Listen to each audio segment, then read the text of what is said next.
Assalamualaikum warahmatullahi wabarakatuh. Innal hamdalillah nahmaduhu wa nasta'inuhu wa nastaghfir wa na'udzu billahi min shururi anfusina wa min sayyiati a'malina. May yahdihillahu fala mudilla lahu wa may yudlilhu fala hadiya lahu. Syahadatan asyhadu an la ilaha illallah wahdahu la syarika lah wa asyhadu anna Muhammadan abduhu wa rasuluh la nabiyya wa rasula ba'da. Amma ba'du. Hadirin rahimani wa rahimakumullah.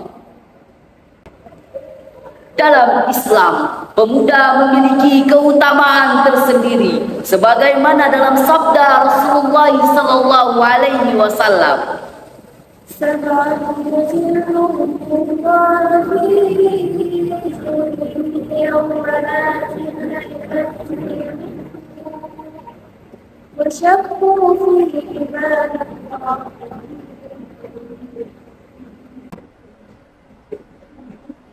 Ada 7 golongan manusia yang akan dinaungi oleh Allah dalam naungannya pada hari yang tidak ada naungan selain naungannya. Dan seorang pemuda yang hidup dalam beribadah kepada Allah. Hadis riwayat Bukhari nomor 1350 dan Muslim nomor 1031. Dipilih kata pemuda. Berat bagi seorang pemuda untuk bisa istiqomah, untuk bisa taat kepada Allah.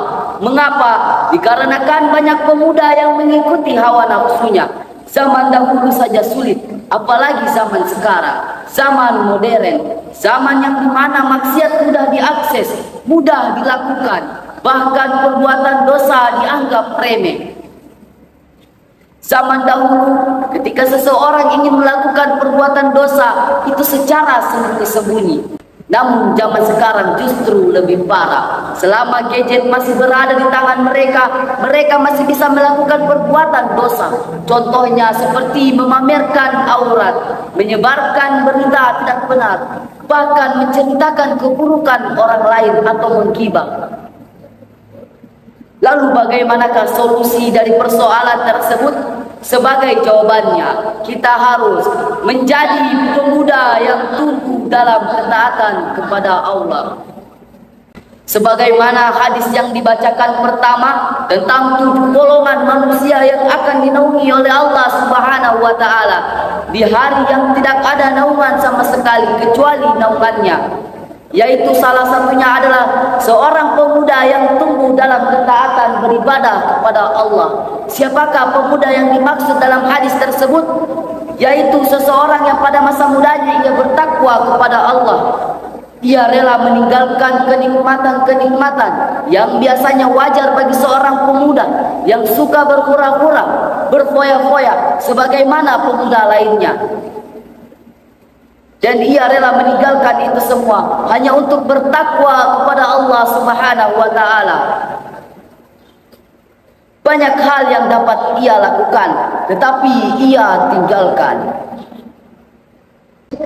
Melakukan pengorbanan di masa muda bukan berarti kesengsaraan, bukan berarti menyia-nyiakan masa muda, bukan berarti tidak gaul, bukan berarti tidak bahagia, karena sesungguhnya kebahagiaan ada pada ibadah. Banyak pemuda yang melenceng pada ketaatan kepada Allah karena tidak tenang, overthinking, dan lain sebagainya. Padahal obat dari itu semua adalah berzikir kepada Allah, mengingat Allah. Allah Subhanahu wa taala berfirman dalam surat Ar-Ra'd ayat 28.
yaitu orang-orang beriman dengan hati tentram mereka dengan mengingat kepada Allah.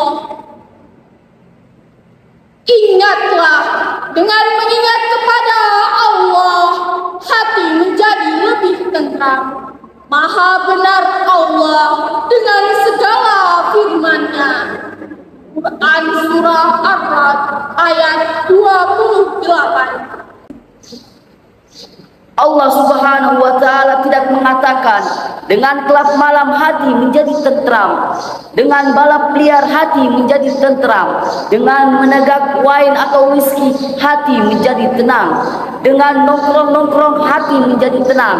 Tetapi Allah mengatakan, ingatlah Allah, maka hati menjadi tenang.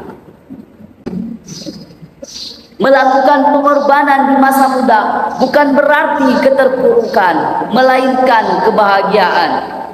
Akhirul kalam, sekian sarahan yang kami bawakan. Syukran, wassalamualaikum warahmatullahi wabarakatuh.